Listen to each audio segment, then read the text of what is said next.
청취자 여러분 안녕하십니까. 장원석입니다. 2019년 1월 2일 수요일 YTN 라디오 수도권 투데이를 시작하겠습니다.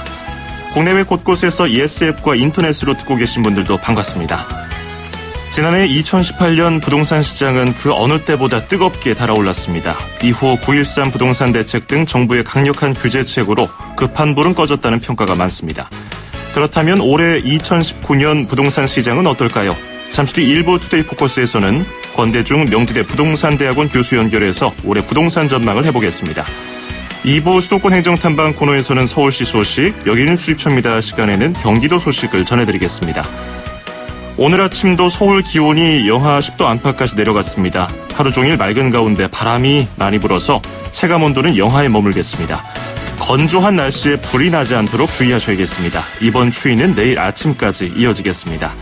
서울 현재 기온 영하 7.5도, 습도는 51%, 오늘 낮 최고 기온은 서울 0도, 대전 2도, 대구 3도, 광주 4도, 강릉 5도, 부산 6도를 기록하겠습니다.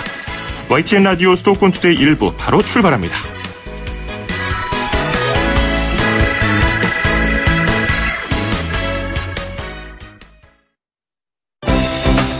수도권과 관련된 소식은 모두 여기 YTN 라디오 수도권 투데이.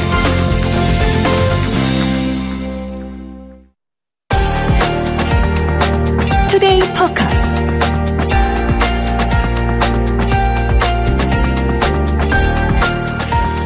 지난해 부동산 시장은 상반기까지 서울 아파트값이 폭등하다가 역대 가장 강한 규제로 평가를 받고 있는 9.13 부동산 대책이 부동산 열기를 다소시켰습니다. 이후 투기 과열지구 추가 지정 등 후속 대책이 이어졌고요. 공공임대주택 분양 전환가 그리고 로또 아파트 논란도 있었습니다. 지난달에는 수도권 3기 신도시가 발표가 됐죠.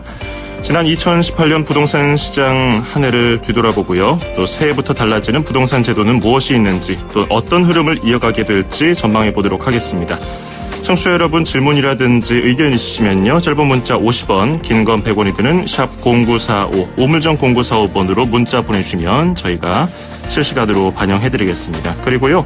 YTN 라디오 애플리케이션 예스도 있습니다. 예스로 접속하신 분들은 무료로 문자 보내실 수 있으니까요. 예스로 참여해 주시면 되겠습니다. 자, 이번 부동산 시장 2019년도에 바뀌는 것이 좀 있습니다. 세제도 조금 바뀌고요. 그리고 제도도 바뀌는 것이 있습니다. 그래서 이번에 그 바뀌는 것들을 제대로 확인을 하셔야 손해를 보시지 않는다는 점 참고 말씀드리면서 인터뷰를 시작하도록 하겠습니다. 권대중 명지대 부동산대학원 교수 연결 됐군요. 안녕하십니까? 네, 안녕하세요. 예, 교수님 새해 복 많이 받으십시오. 네, 새해 복 많이 받으십시오. 예.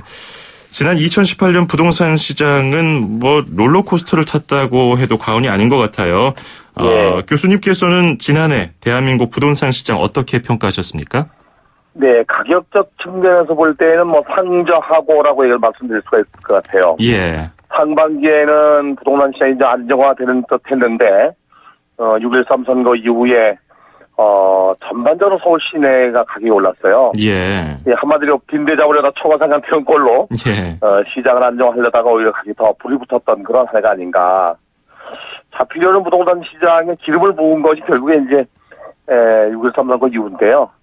결국 부동산 시장의 초강수를, 규제하려고 했던 것이 오히려 가격을 더 부추겼다라고 생각이 들고요. 예. 결국에 이제 규제가 시장을 안정화시키긴 했습니다만은, 이게 이제 가격 측면에서 볼 때 수요와 공급에 의해서 가격이 이루어지는 거를, 공급이 부족한 지역에 수요가 늘거나, 또 수요를 분산하는 정책이 아니고, 규제로 지금 시장을 꺾었기 때문에, 규제가 완화되면 또다시 부동산 시장이 불안해질 수 있다고 하는 그런 한 해가 아니었나 하는 생각이 듭니다. 예.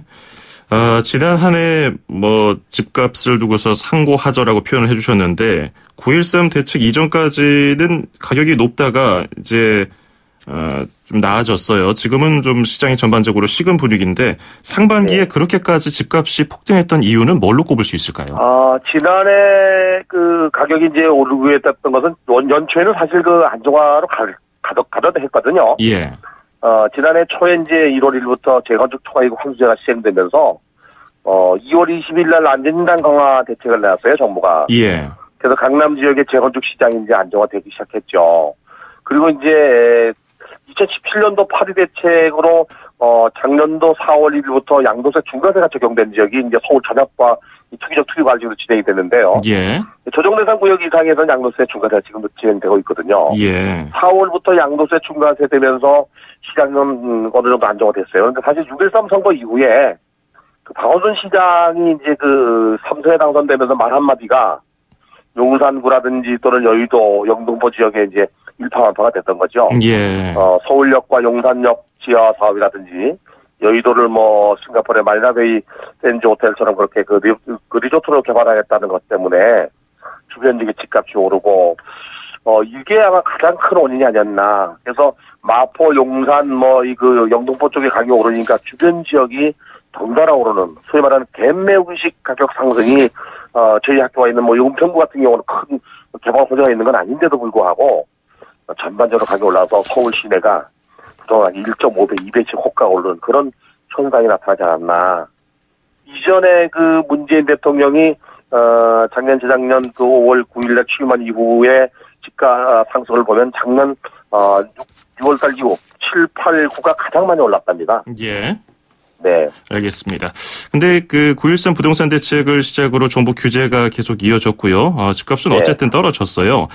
네. 올해도 이런 다주택자를 겨냥한 정부 대책이 유효할 것이라고 보시는지요? 우선은 이제 그렇게 가격이 많이 올라서 정부가 지난해 9월 13일 날 종합부동산세 인상이나 또는 그 이제 그 1주택 이상에 대해서 규제 지역에서 대출을 규제했거든요. 예. 지금 전면 규제하고 있는데요. 이게 시장에 지금 영향을 미치고 있다고 봐야 됩니다. 호가를 꺾게 하고 매물이 부족한 현상으로 거래 절벽까지도 가고 있는데 우선 대출 규제는요. 부동산 시장에서는 아주 직격탄입니다. 예. 주택이 5억, 10억씩 가는 거를 자기 자본으로 전부 살 수가 없기 때문에 대출을 막아버리면 이제 거래가 안 되고 가격이 하락하는데 이런 현상은 아마 또 정부가 규제를 계속 강화한 차원에서 볼 때는 완화하지 않는다면은 상당 기간 가지 않겠나 하는 생각이 들고요. 예. 특히 이제 금년 12월에 그 종합부동산세가 과세됩니다. 예. 12월 1일부터 15일 사이에 과세되는데 공시가뿐 아니라 공시가격도 지금 상당히 많이 올라서 현재 그 보도가 되고 있는데요. 예. 이렇게 종합부동산세나 재산세가 많이 부과하게 되면 역시 또 주택 시장은 오히려 가격 하락을 유도하지 않겠나. 그래서 금년도는 하반기까지는 이렇게 규제가 완화되지 않는 한은 가격은 약보합세 내지는 하락으로 갈 것 같습니다. 예, 예. 그러면 일단 아까 교수님 설명해 주신 대로라면은 정부 대책이 영구적으로 부동산 시장의 체질을 바꿨다고 보긴 어렵고 이런 대책이 약간 좀 줄어들면은 다시 또 예전으로 돌아갈 가능성도 있다고 보시는 건가요? 그래서 정부가 이제 지난해 8월 27일 파리시 대책을 내놨거든요. 예. 이제까지 규제하던 것을 이제 규제와 공급을 동시에 하겠다는 투트랙 작전을 짠 것 같습니다. 그래서 예. 9월 21일 날 이미 이제 그 서울과 수도권 지역에 주택 공급을 하겠다고 발표했고요.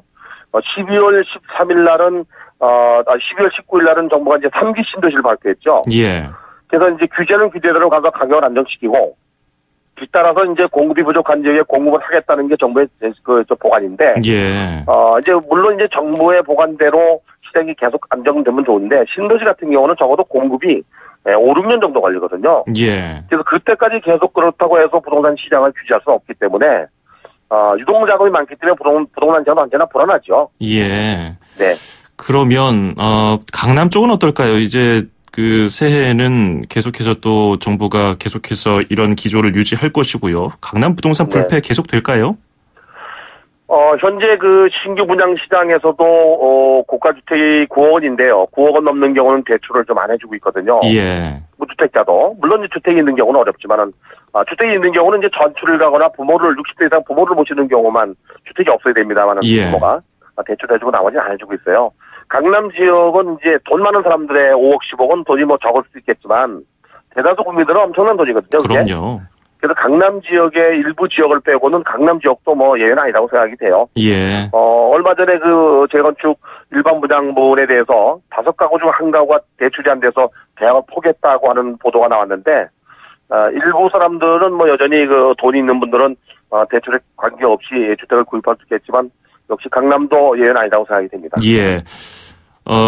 그 전에는 억제책만 내놓으면서 공급 부족에 대처를 못하고 있다는 비판도 정부에 있었거든요. 어쨌든 지금 정부는 주택 공급에도 힘쓰는 모습을 볼 수가 있는데, 뭐 5, 6년 뒤에 이제 공급이 시작될 수 있다고 지금 주셨으니까 그 사이에 네. 또 어떤 대책이 있을지 궁금한데 정부가 어쨌든 이렇게 공급적인 모습을 보이는 것 어떻게 평가하십니까? 우선 뭐 주택 공급 차원에서는 아주 긍정적이라고 보여집니다. 예. 서울은 만성적 주택 공급 부족 지역이기 때문에 서울뿐이 아니라 수도권의 주택 공급을 늘리는 건 좋은데 이제 늘리기 전에 교통을 먼저 뚫어놓고 늘렸으면 하는 게 맨날 아쉬움인데요. 예.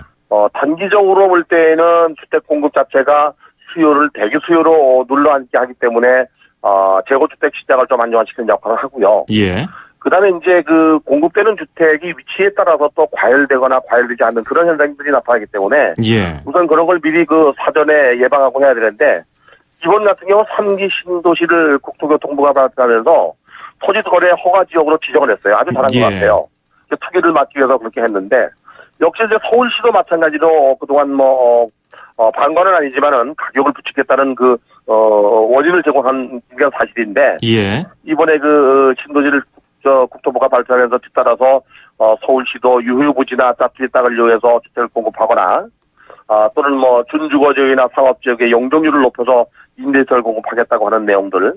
그러면서 이제 업무용 빌딩도 뭐 주거용으로 개조할 수 있게 하겠다고 하는데 예. 이제 계획은 좋습니다만은 이제 실천이 중요하죠. 예. 계획은 좋은데 실천이 없으면 역시 시장은 불안해지는데 얼만큼 단기간에 또 수요자가 원하는 지역에 원하는 시기에 공급이 될지는 두고 볼 일입니다. 예. 어쨌든 정부가 주택 공급 차원으로 전환했다는 거 일부.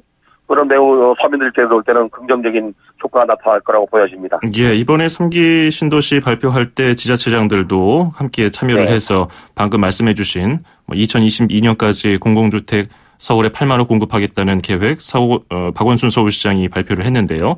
그렇죠. 네. 이런 것들을 들어보면은 삼성동 서울의료원 부지라든지 대치동 네. 동부도로사업소 같은 곳인데 여기가 굉장히 부동산 시장에서는 노른자 땅이라는 평가를 받는 곳인데요. 혹시 이런 계획이 네. 향후 서울 부동산 시장의 변수가 될까요? 이게 또 잘못하면 투기가 일어날 수 있는 지역 중에 하나입니다. 예.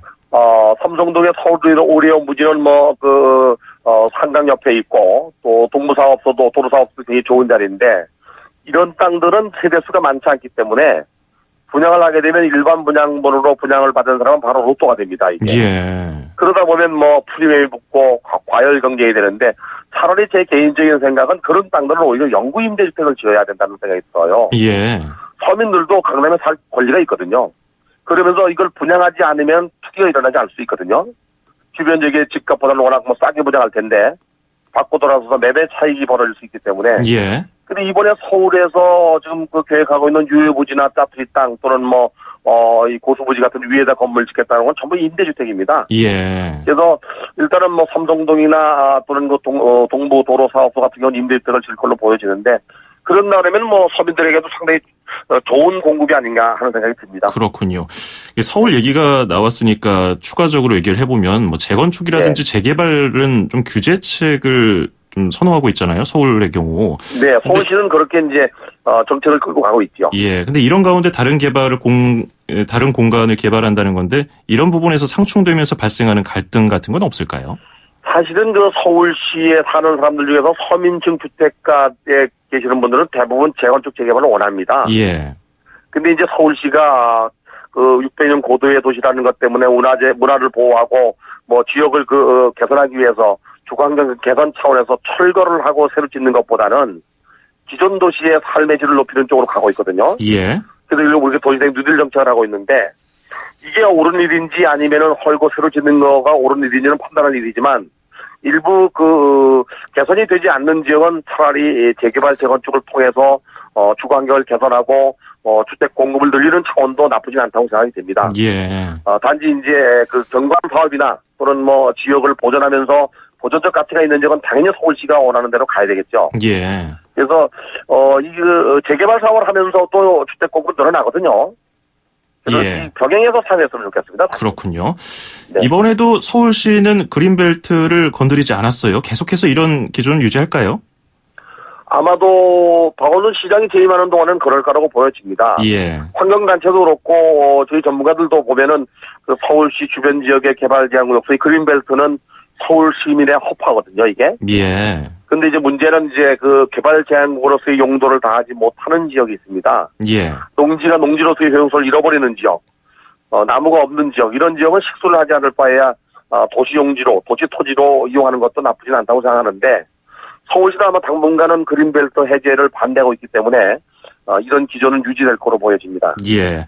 자, 공시가격 얘기를 해보죠. 우리나라 네. 최고의 부촌으로 꼽히는 용산구 한남동 단독주택 세 채 중에 한 골로 지난해보다 많게는 50% 이상 뛴다는 분석도 일부 있던데요. 상황이 이렇게 되면 다른 일반 주택의 공시가격에도 영향을 미치지 않을까요? 당연히 미칩니다. 예. 이제 공시지가와 공시가격이 있는데요. 공시지가는 토지에 매기는 가격이고요. 공시가격은 토지와 건물에 동시에 매겨서 세금을 매기는 국세청 가격입니다. 예. 근데 이번에 이제 한국감정원이 발표한 단독주택 가격은 공시가격인데요. 공시지가는 전국의 필중에서 이제 표준지 공시지가라고 해서 감정평가사가 연간 50만 필지를 평가해놓고 그 50만 개를 가지고 개인이 갖고 있는 필지의 전부 가격을 산정합니다. 예. 그 가격을 산정한 걸 우리는 공시지가라고 하지만 사실은 가격을 산정한 개별 공시지가의 법적 성질이 지금 말씀하신 대로 세금의 기준이 됩니다. 예. 이게 올라가면 이제 세금이 많아지죠. 그렇죠. 거기에 이제 건축비는 항상 감가되기 때문에 늘어나는 건 아니거든요. 이 한남동 지역이 공시 가격이 많이 올랐다는 얘기는 앞으로 보유세뿐이 아니라 종합부동산세가 대폭 오른다는 얘기입니다. 예. 지난번에 여야가 합의해서 지난해 통과된 종합부동산세 인상뿐이 아니라 세율이 올라가는 게 아니라 기본적인 가격이 올라간다는 얘기거든요. 예. 그래서 한국감정원에서 발표한 자료를 보면은 한남동의 표준주택 112가구 중에서 가격 상승률 50%가 넘는 지역이 34.8%랍니다. 예. 그러니까 1.5배가 다 올랐다는 얘기죠. 그래서 이 한남 지역에 오른 것뿐이 아니라 강남이나 다른 지역도 같이 다 덩달아 올랐다고 봐야 되는데 그렇군요. 저희가 흔히 아파트 가격이 올랐다고 하는 거는요. 건축비가 오른 게 아니고 토지 가격이 오른 겁니다. 예. 그러면 당연히 이제 공시가격이 오르기 때문에 보유세뿐이 아니라 종합부동산세도 대폭 상승된다고 봐야 되겠죠. 그렇군요. 자, 이런 공시가격에 따른 영향을까지 짚어봤고요. 2019년 그러면 내 집 마련에 도전해볼 것인가 고민하는 분들 계실 텐데 하반기에 지금 업계 분석에 따르면 한 30만 가구 정도 입주 물량 전국적으로 좀 쏟아진다고 하는데 이때 고려해볼 만할까요? 새로 신규 분양 시장에는 무주택자 같은 경우는 이제 지난해 12월 11일 날 주택 공급하는 규칙이 바뀌었습니다. 예. 조정대상 이상 구역이나 또는 청약과열지구에서는 75%를 우선 무주택자한테 공급을 해야 되고요. 예. 나머지 25%도 무주택자와 이제 1주택자 경쟁하게 돼서 무주택자의 내 집 마련 기회가 굉장히 넓어졌습니다. 예. 그래서 무주택자라면은 이번 참에 유치가 좋은 지역에 청약을 노려볼 만하고요. 재거주택 시장, 기존 주택을 구입하는 사람이나 이전 수요라면 제가 조금 전에 말씀드린 대로 이제 정부가 대출 규제뿐이 아니라 여러 가지 규제를 하고 있어서 가격이 하락하고 있습니다. 예. 그래서 손뜻 매수에 나서지 않아도 조금 기다려봐도 좋지 않겠나는 생각이 듭니다. 그렇군요. 로또 청약, 이른바 로또 청약 지난해 주변 시세보다 저렴한 아파트 청약하려고 많은 분들이 몰렸었는데 올해도 이런 것들이 계속될까요? 그건 어디 부동산 시장은 어디 언제서나 있을 수 있는 얘기인데요. 예.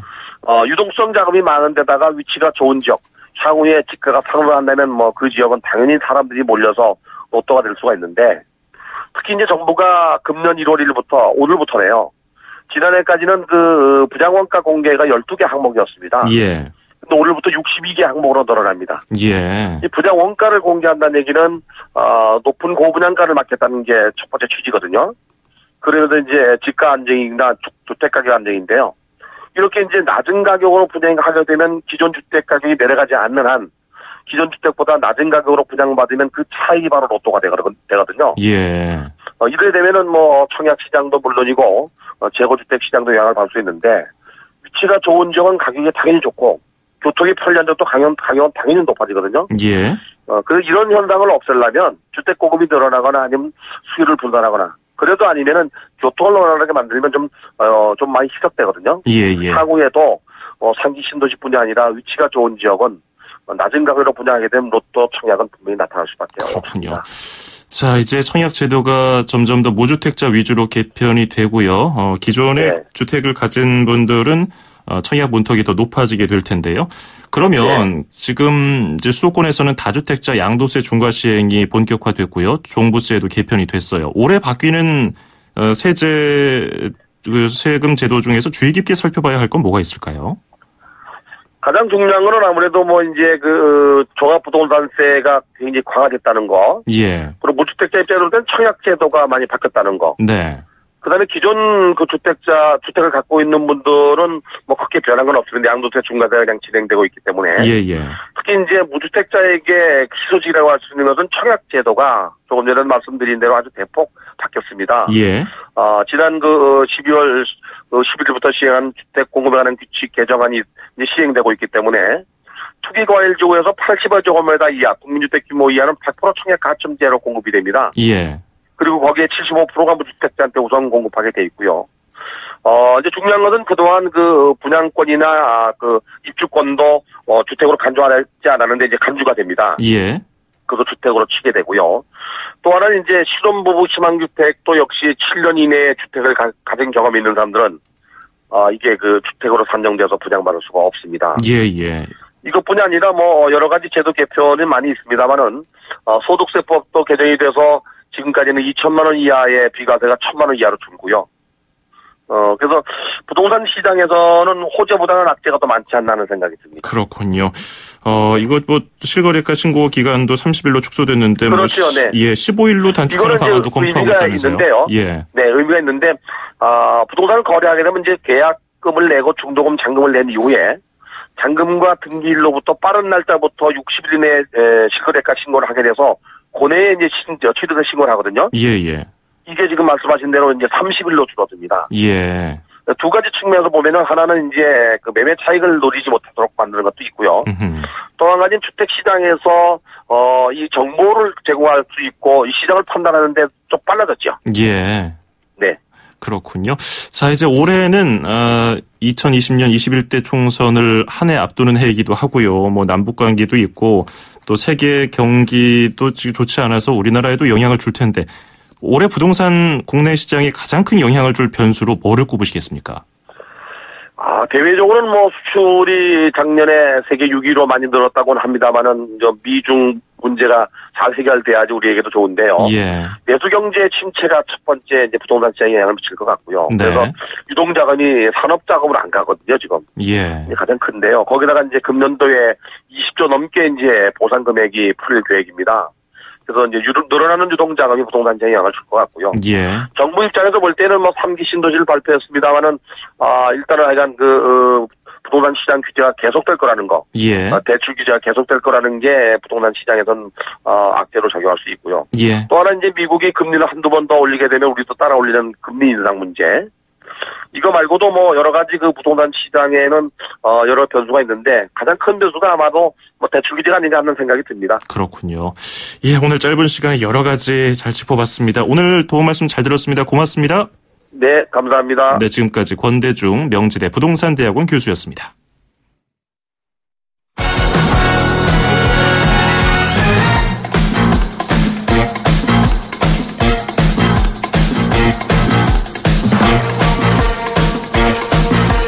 네, 계속해서 수도권 뉴스 브리핑입니다.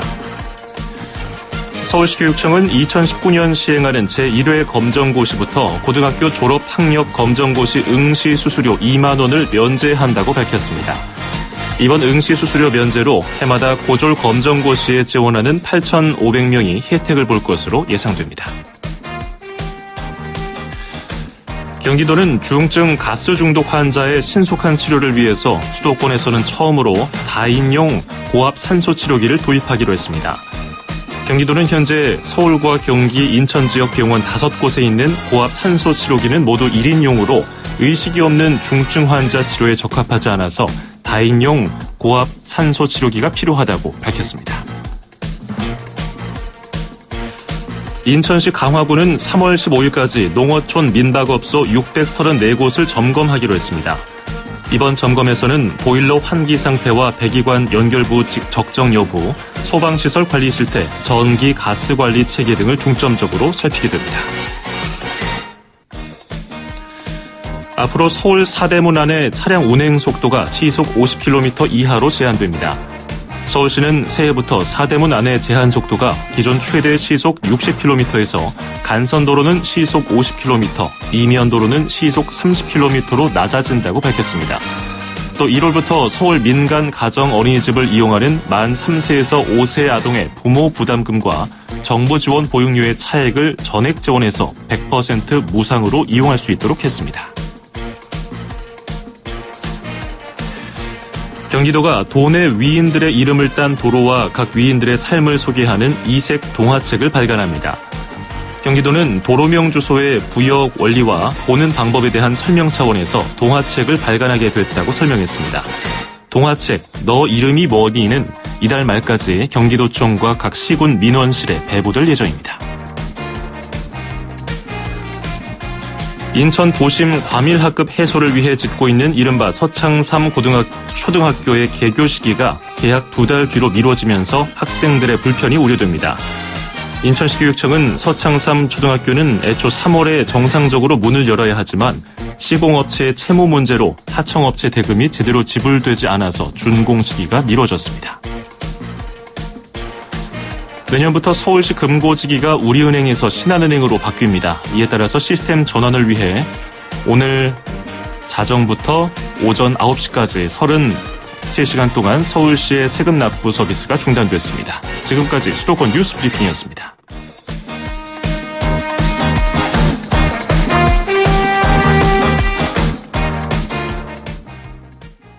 Good morning, sun. I am a bird wearing a brown polyester shirt. 네, 조금 전 수도권 뉴스 브리핑 마지막 내용을 조금 정정해 드릴게요. 금고지기 시스템 전환을 위해서 오늘 자정이 아니라 어제 자정부터 오늘 오전 9시까지 33시간 동안 서울시 세금 납부 서비스가 중단됐다는 소식이었습니다. 자, 1부 마무리하면서 벤 폴즈의 Still Fighting It 띄워드리겠습니다. 잠시 뒤 2부에서 뵙죠.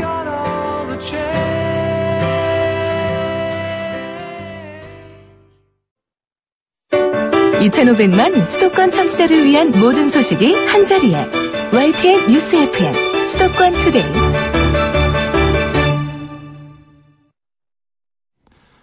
FM 94.5MHz YTN 라디오 수도권 투데이 듣고 계시고요. 저는 아나운서 장원석입니다. 서울시와 경기도 소식을 전해드리는 2부 바로 이어가죠. 음악과 수도권 뉴스가 한방 수도권 전문 방송 수도권 투데이.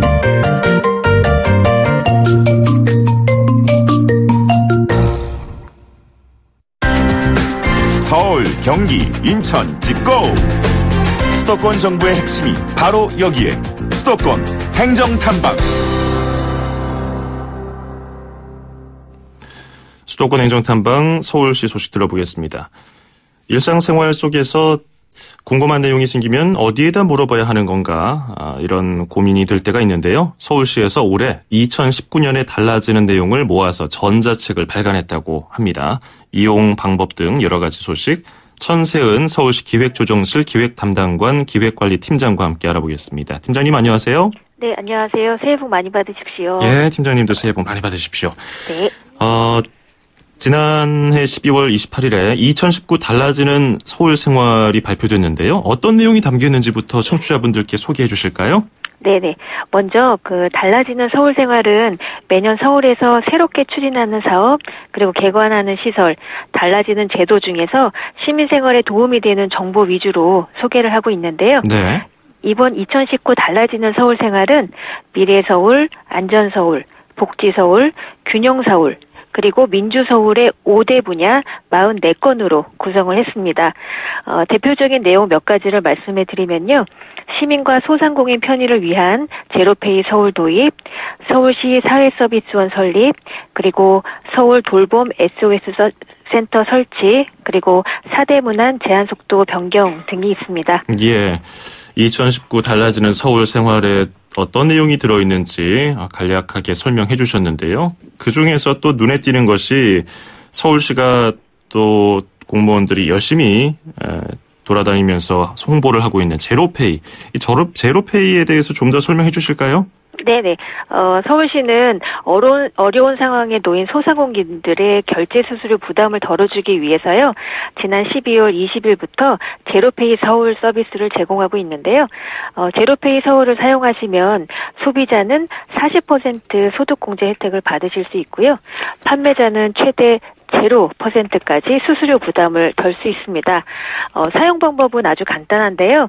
스마트폰이나 은행 또는 간편 결제사 앱을 다운받으신 후에 가맹점에서 물건 구입하실 때 QR코드를 인식한 다음에 금액만 입력하시면 바로 결제가 가능하니까요. 시민 여러분들의 많은 이용 부탁드립니다. 예, 지금 또 서울시 공무원들이 홍보하느라고 굉장히 바쁘시더라고요. 지금 시범 운영 기간이죠? 네네, 맞습니다. 예. 올해 한 3, 4월경부터 정식적으로 운영할 예정입니다. 그렇군요. 자, 그리고 올해는 또 서울의 대상별 맞춤형 정책들이 눈에 띄는데요. 사회 서비스 원, 그리고 서울 돌봄 SOS 센터, 이건 어떤 건가요? 네네. 올해 3월에 서울시 사회서비스원이 설립될 예정인데요. 장기 요양이나 장애인 활동 지원 등의 돌봄 분야 사회 서비스를 서울시가 직접 제공을 해서 공공성과 서비스 품질을 높이고 그리고 사회 서비스 종사자들을 직접 서울시가 고용해서 종사자분들의 처우 개선이나 근로 환경을 개선하기 위한 사업입니다. 네. 그리고 7월부터는 서울 돌봄 SOS 센터가 설치가 되는데요. 기존 제도로는 자격 기준이 맞지 않아서 돌봄 서비스를 받을 수 없었던 시민분들이 계시는데 그분들께 돌봄 서비스를 제공할 예정이고요. 돌봄 SOS 센터나 찾아가는 동주민센터에 돌봄 서비스를 신청하시면 돌봄 매니저께서 방문하여 상담하신 후에 서비스를 연계해 줍니다. 네.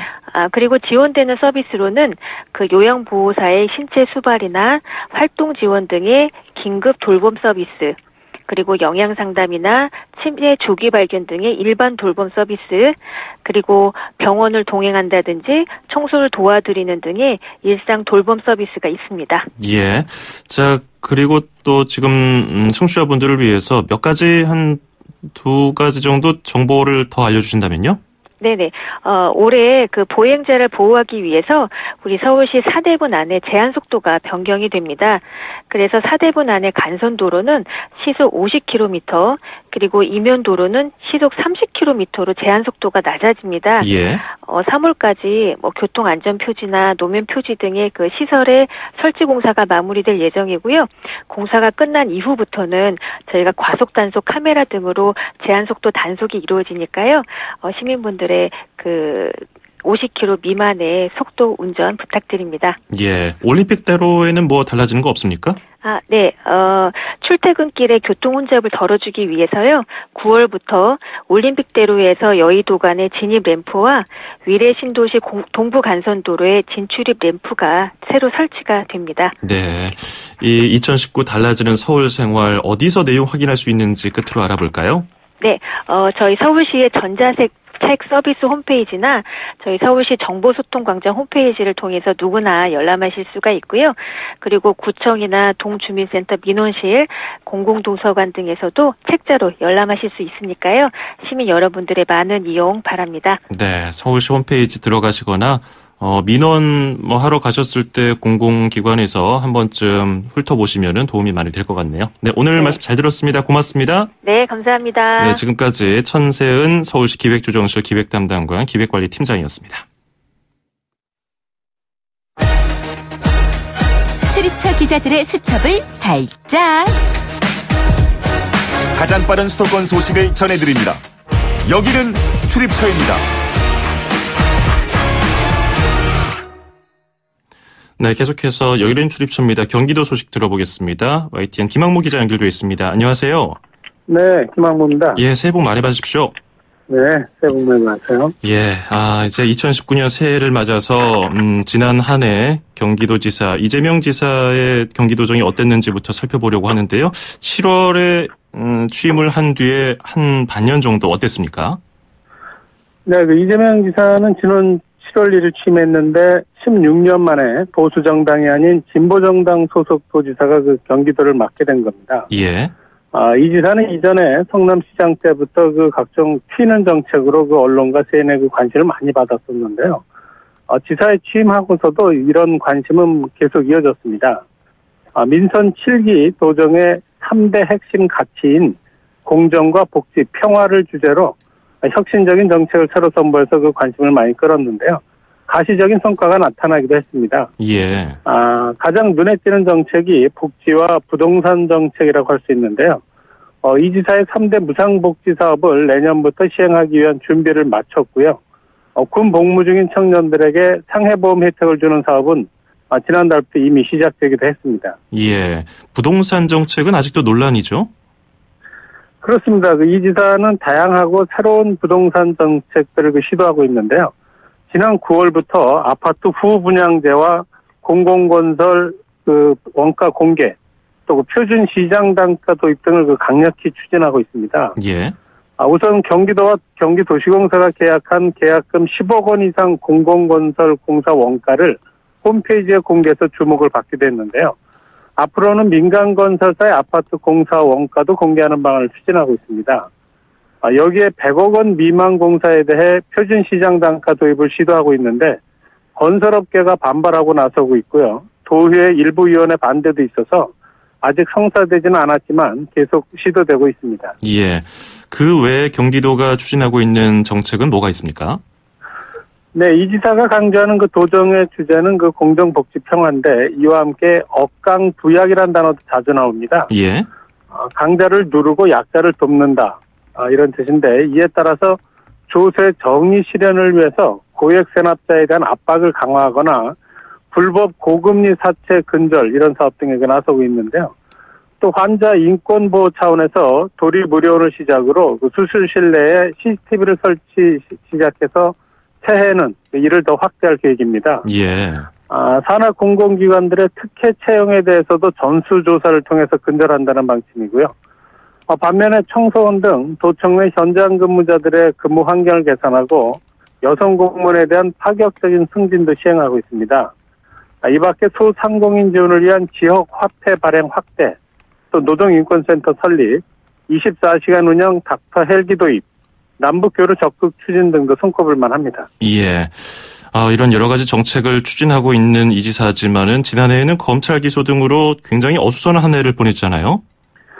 그렇습니다. 취임하자마자 바로 이른바 여별 스캔들이 터지면서 곤혹한 상황이 됐는데 예. 이 문제가 매듭지어지지도 않은 상황에서 바로 그 조폭 연루설, 또 친형 강제 입원, 일배 활동, 해경군 김씨 트윗, 선거법 위반 등 문제가 아주 많이 잇따랐습니다. 네. 특히 친형 강제 입원 문제 등 3개 사건과 관련해서 검찰이 직권남용과 공직선거법 위반 혐의로 기소했는데요.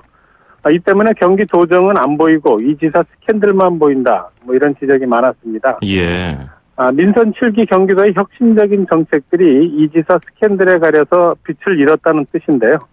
여기다 이 지사 부인인 김혜경 씨까지 검찰에 소환되면서 더욱 곤혹스러운 입장이 됐었습니다. 어쨌든 이달부터 시작될 재판을 통해서 이 지사가 각종 혐의를 벗을지 아니면 지사에게 불리한 판결로 경기도정이 다시 혼돈 상황이 될지 관심입니다. 예. 이재명 지사 신년사에 주목이 됐었는데 어떤 내용이 담겼습니까? 네, 이 지사는 역시 그 억울함이 없는 공정한 경기도를 만들겠다는 그 포부를 밝혔습니다. 규칙을 지켜서 손해보지 않고 또 규칙을 어겨서 이익을 보지 못하는 공정한 경기도를 만들겠다고 다짐했습니다. 예. 이를 위해서 특히 체납 징수 강화를 통해서 조세 정의를 실현하고요. 심각한 불평등과 양극화의 원인인 부동산 문제를 해결하기 위해서 공공건설 원가 공개, 또 아파트 후분양제, 기본소득형 국토보유세 도입, 공공개발 이익 도민 환원제 실현을 위해서 노력하겠다고 밝혔습니다. 예. 서민 복지 정책을 더 발굴하고 정책에 반영해서 서민들이 더 많은 복지 혜택을 누리도록 하고요. 복지와 경제가 함께하는 복지형 성장 모델을 만들겠다고 밝혔습니다. 예, 알겠습니다. 오늘 여기까지 들어오겠습니다. 고맙습니다. 네, 고맙습니다. 네, 지금까지 YTN 김학무 기자였습니다.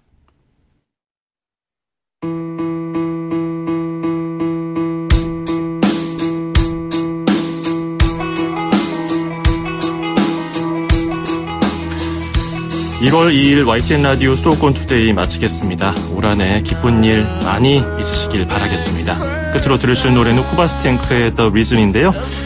잠시 뒤에 나행쇼 이후에 날이 추워서 돌발 상황이 있진 않은지 나성수 박현실 캐스터의 YTN FM 날씨와 교통도 꼭 주목해서 들어주시고요.